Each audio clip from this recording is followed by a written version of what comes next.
Biological hydrogen production के बारे में देखते हैं।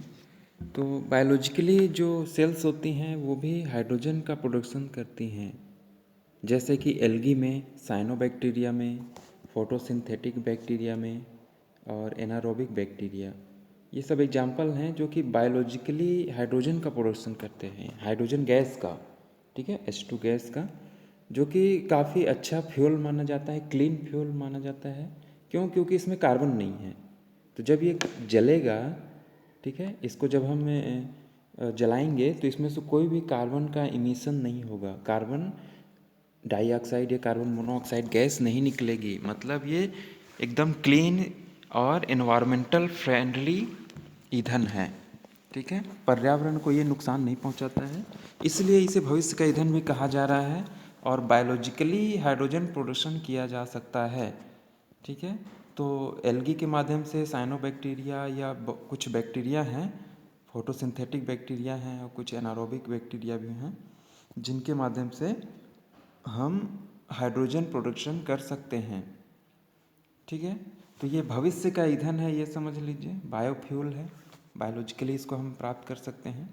हालांकि इसको केमिकली भी फैक्ट्रियों में बनाया जाता है, तो उसके लिए मेथेन गैस या नेचुरल गैस का उपयोग किया जाता है, ठीक है, परंतु इसे बायोलॉजिकली भी बनाया जा सकता है। तो हमारा जो सिलेबस है वहाँ पर हम देखेंगे एल्गी के माध्यम से कैसे बनाया जाता है ना। तो एक बहुत ही इम्पॉर्टेंट एल्गल स्पीसीज है क्लेमाइडोमोनास रेनहार्डटाई। क्या है? क्लेमाइडोमोनास रेनहार्डटाई। ये एक एल्गी है और सिंगल सेल एल्गी है, ये आप डायग्राम देख रहे हैं, सिंगल सेल। और ये खास बात ये है कि इसको आसानी से ग्रो किया जा सकता है और इसकी जो ये स्पीसीज है ये हाइड्रोजन का प्रोडक्शन करती है, ठीक है। और ये स्पीसीज जब इसको हम सल्फर की कमी वाले मीडियम में कल्चर करते हैं तब ये हाइड्रोजन गैस का प्रोडक्शन काफ़ी तेज़ी से करता है, ठीक है। तो इस पर एक्सपेरिमेंट हुए हैं, ठीक। तो ये स्पीसीज काफ़ी इंपॉर्टेंट है, इसके लिए बायो हाइड्रोजन भी कहा जाता है, जो कि बायोलॉजिकली ये प्राप्त किया जा रहा है। तो बायो हाइड्रोजन के प्रोडक्शन में इसका उपयोग किया जा रहा है, किसका? क्लेमाइडोमोनास रेनहार्डटाई, ठीक है। यूनिसेलुलर ग्रीन एल्गी है ये, ठीक है, हरे रंग का होता है। इसे क्लोज्ड फोटो बायोरिएक्टर में आसानी से ग्रो किया जा सकता है ना, क्लोज्ड फोटो बायोरिएक्टर, यहाँ पे फोटो लिख लेंगे, फोटो इसलिए क्योंकि इसमें लाइट जरूरी है ना ग्रो करने के लिए, ठीक है। तो इसका जो ये बायोरिएक्टर रहता है, इसका जो चैम्बर होता है वो पारदर्शी होता है, ट्रांसपेरेंट होता है लाइट के लिए, तो लाइट उसके अंदर जा सकता है और कोशिकाओं तक जा सकता है, ठीक है। और क्लोज्ड होता है क्योंकि इसको एनारोबिक कंडीशन में ग्रो करना जरूरी होता है, ठीक है। हाइड्रोजन प्रोडक्शन के लिए क्या क्या कंडीशन है देखते हैं हम। इसके लिए तो पहला यही है कि सल्फर की अनुपस्थिति में ग्रो किया जाता है। सल्फर की अनुपस्थिति में ग्रो करने से क्या होता है कि ऑक्सीजन का प्रोडक्शन कम होता है सेल से, और जो भी ऑक्सीजन बनता है थोड़ा बहुत वो रेस्पिरेशन या श्वसन में उपयोग हो जाता है, ठीक है। ऑक्सीजन यूज्ड होता है रेस्पिरेशन में, ठीक है, ग्लूकोज के टूटने में, तो उसमें यूज्ड हो जाता है। तो एक एनारोबिक कंडीशन क्रिएट होता है। क्या कंडीशन क्रिएट होता है? एनारोबिक कंडीशन, जिसमें ऑक्सीजन ना हो, ठीक है। तो इस कंडीशन में क्या होता है कि आयरन हाइड्रोजनेज एक एंजाइम है, ये एंजाइम एक्टिवेट हो जाता है और H2 का प्रोडक्शन करने लगता है, ठीक है। इसमें जो सबसे महत्वपूर्ण एंजाइम है यही है हाइड्रोजनेज। हाइड्रोजनेज एंजाइम ही क्या करता है? H2 गैस का प्रोडक्शन करता है, हाइड्रोजन गैस का प्रोडक्शन करता है, ठीक है। तो इसके एक्टिवेशन के लिए क्या चाहिए कि एनारोबिक कंडीशन होना चाहिए, यानी ऑक्सीजन नहीं होना चाहिए, ठीक है। ऑक्सीजन की उपस्थिति में ये काम नहीं करता, बल्कि नॉर्मल जो फोटोसिंथेसिस प्रक्रिया है वो होने लगती है, ठीक है।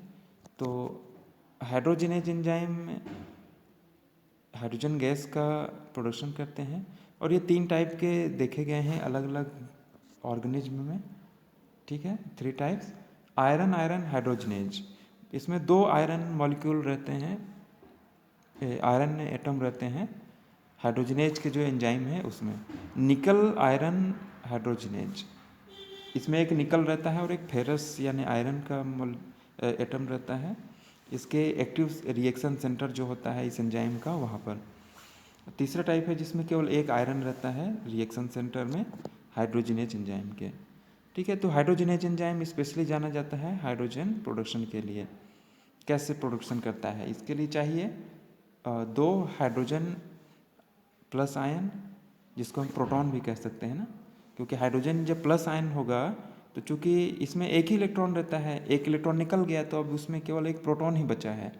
ठीक है, तो इसलिए H प्लस आयन जो होता है वो केवल एक प्रोटॉन होता है। ठीक, तो ये क्या करेगा, ये किसी से इलेक्ट्रॉन लेगा, फेरेडॉक्सिन से जनरली इलेक्ट्रॉन लेता है। फेरेडॉक्सिन आप जानते हैं फोटोसिंथेसिस के समय एक कंपाउंड है जो कि इलेक्ट्रॉन एक्सेप्ट करता है, बाद में वो डोनेट करता है। तो ये फेरेडॉक्सिन जो है ये इलेक्ट्रॉन डोनर कंपाउंड होता है।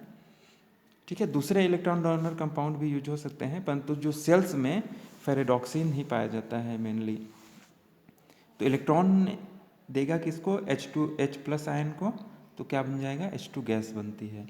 ठीक है, H2 गैस बन जाती है और ये जो डोनर है वो ऑक्सीडाइज्ड हो जाता है ना, यानी उसके पास इलेक्ट्रॉन की कमी हो जाती है।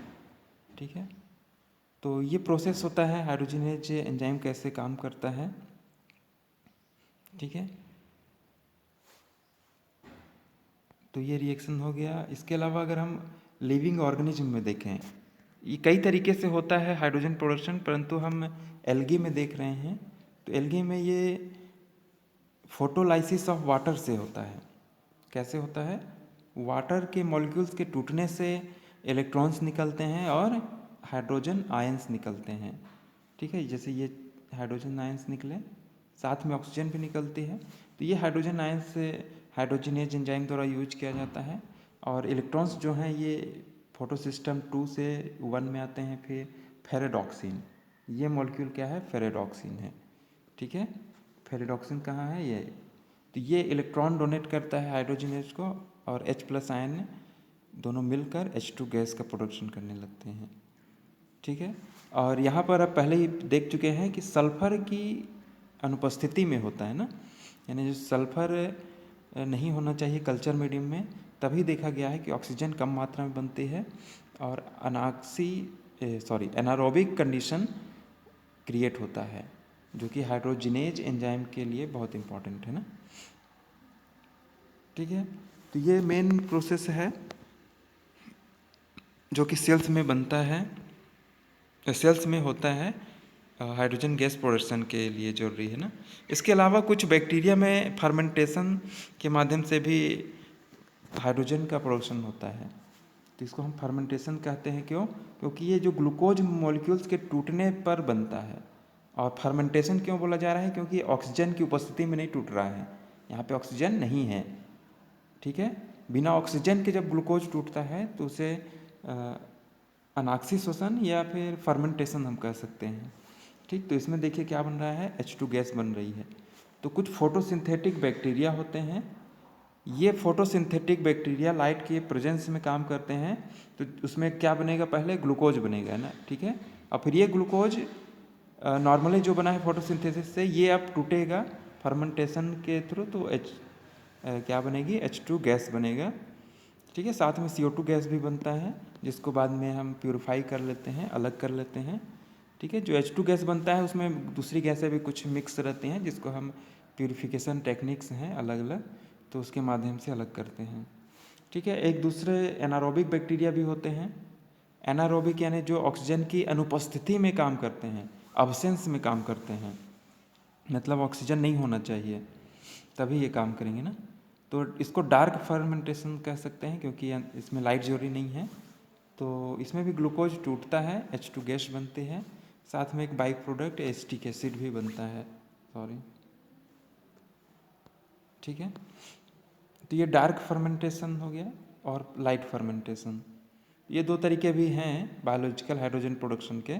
हालांकि हम एल्गी में देख रहे थे, तो ये एल्गी में नहीं बल्कि बैक्टीरिया में पाए जा रहे हैं ना, एक फोटोसिंथेटिक बैक्टीरिया और एनारोबिक बैक्टीरिया में।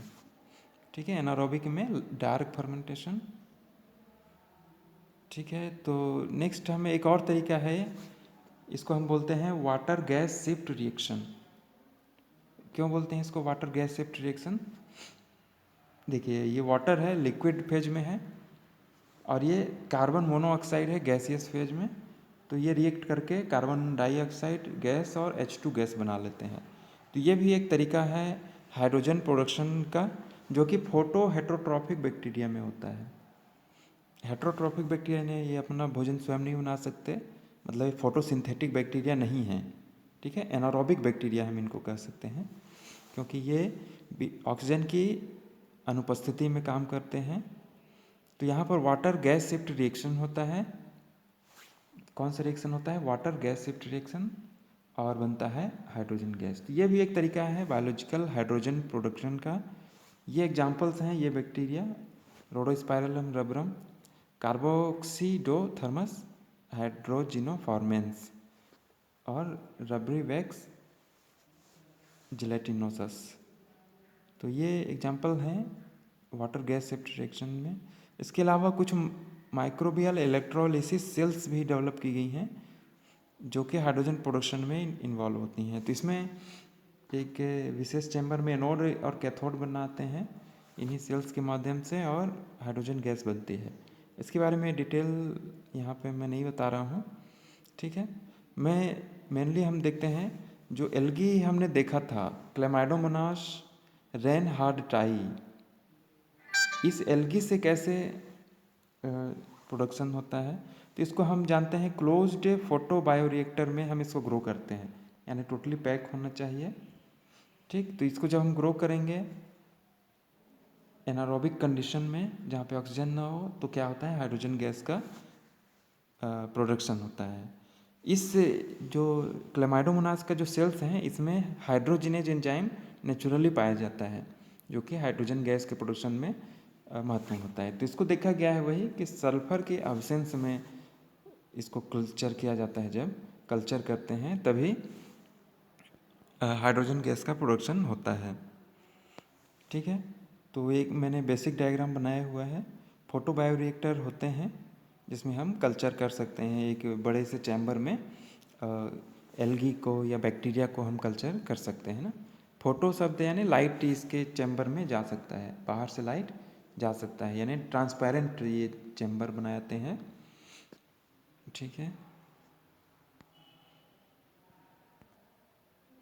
अब कुछ प्रॉब्लम्स हम देख लेते हैं। हाइड्रोजन गैस के साथ थोड़ा सा प्रॉब्लम्स हैं, इसको स्टोरेज करने में समस्या आती है, और ट्रांसपोर्टेशन में भी समस्या है, और सेफ्टी में भी देखा गया है ना। ये उतना, यानी इसके कुछ एक्सीडेंट होने की संभावना इसमें देखी गई है। उतना सुरक्षित तरीके से यूज करने का तरीका डेवलप अभी नहीं किया जा सका है। हालांकि भविष्य में ये संभावना है, पूरी की संभावना है कि इसको अलग अलग तरीके डेवलप किए जाएँ सेफली यूज करने के लिए, स्टोरेज करने के लिए लार्ज अमाउंट में, और ट्रांसपोर्ट करने के लिए एक जगह से दूसरी जगह ले जाने के लिए, ठीक है। और समस्या ये भी है कि एनारोबिक कंडीशन बनाना ज़रूरी होता है हाइड्रोजन गैस के प्रोडक्शन के लिए, ठीक है। क्यों? क्योंकि ऑक्सीजन जो है ये हाइड्रोजिनेज को इनएक्टिवेट कर देता है, यानी जो हाइड्रोजिनेज एंजाइम है, ठीक है, ये ऑक्सीजन के प्रेजेंस में काम नहीं कर पाता है, ठीक। और ये कुछ और एग्जाम्पल हैं बैक्टीरिया के, क्लॉस्ट्रीडियम, डिसल्फोविब्रियो और ड्रालस्टोनिया, ठीक है, जो हाइड्रोजन प्रोडक्शन करते हैं। और हाइड्रोजन गैस को भविष्य का ईंधन माना जा रहा है। भविष्य में ये काफ़ी क्लीन एनर्जी सोर्स होगा, जिससे हमारी गाड़ियाँ भी चल सकेंगी, कारखानों के लिए भी ईंधन उपलब्ध होगा, है ना। और काफ़ी पर्यावरण के लिए नुकसानदायक नहीं होगा, यानी इको फ्रेंडली होगा ये। और ये कई तरीके से प्रोडक्शन होता है, जैसे एल्गी से भी, cyanobacteria, photosynthetic bacteria, anaerobic bacteria भी होते हैं। तो बायोलॉजिकली कई प्रकार के सेल्स या स्पीसीज हैं जो कि इसका प्रोडक्शन करते हैं। H2 गैस का जब प्रोडक्शन होता है तो उसके साथ में O2, CO2 और H2 गैस का मिक्सचर भी साथ में रहता है। तो इसको हम प्यूरिफाई करते हैं, जिससे हम ऑक्सीजन या CO2 या H2O जो पानी का नमी है उसको हम अलग कर दें ना। तो बहुत सारे टेक्निक्स हैं, जैसे CO2 को एब्जॉर्ब करने के लिए क्या होता है, KOH ये होता है जो कि CO2 को एब्जॉर्ब कर लेता है। तो अलग अलग टेक्निक्स हैं जिसके माध्यम से हम H2 गैस को प्योरीफाई करके यूज कर सकते हैं। ठीक है, तो हाइड्रोजन गैस प्रोडक्शन में और भी कई टेक्निक्स हैं। ठीक है, इंडस्ट्रियल लेवल पर तो इसे नेचुरल गैस के प्रोसेस से बनाया जाता है, जो वर्तमान में बनाया जाता है, प्रोडक्शन किया जाता है। ठीक है, H2 गैस का अभी भी उपयोग किया जाता है, ऐसा नहीं है कि बिल्कुल नहीं किया जा रहा है, और भविष्य में इसका इस्तेमाल बहुत ज़्यादा बढ़ जाएगा। जैसे जैसे पेट्रोल डीजल से कोयले के भंडार कम होते जाएंगे, है ना, जो CNG आता है, LPG आपके घरों में आता है, ये सब खत्म होने लगेंगे, नेचुरल गैस, तो क्या होगा, हाइड्रोजन गैस का ही उपयोग किया जाएगा। इसके अलावा और भी बायो ईंधन होते हैं। ठीक है, बायो ईंधन में क्या क्या और आएंगे, बायोफ्यूल में जैसे बायोडीजल भी बनाने का प्रयास चल रहा है ना। तो डीजल कैसे, तेल से डीजल बनाया जा सकता है। ऑयल्स जो होते हैं, जो खाने वाला ऑयल है ना, उसी को हम चाहें तो डीजल के रूप में डेवलप कर सकते हैं। एक ट्रांस एस्टरिफिकेशन रिएक्शन होता है, तो उसके माध्यम से हम डीजल बना सकते हैं, ऑयल को, खाने वाले ऑयल को, या फिर दूसरे जैसे करंज के पौधे से बनाया जा रहा है, रतन जोत के बीज से तेल निकाल कर बायोडीजल बनाया जा रहा है ना हमारे छत्तीसगढ़ में, ऐसा आपने सुना होगा। ठीक है, तो हाइड्रोजन गैस तो काफ़ी क्लीन है। इसके अलावा एथेनॉल मेथेनॉल डेवलपमेंट का भी प्रयास चल रहा है। ठीक है, मेथेनॉल काफ़ी इम्पोर्टेंट ईंधन होने वाला है भविष्य में, मेथेनॉल भी ना। हम इस वीडियो में हाइड्रोजन को देख रहे हैं, हाइड्रोजन गैस के रूप में रहता है, मेथेनॉल लिक्विड है।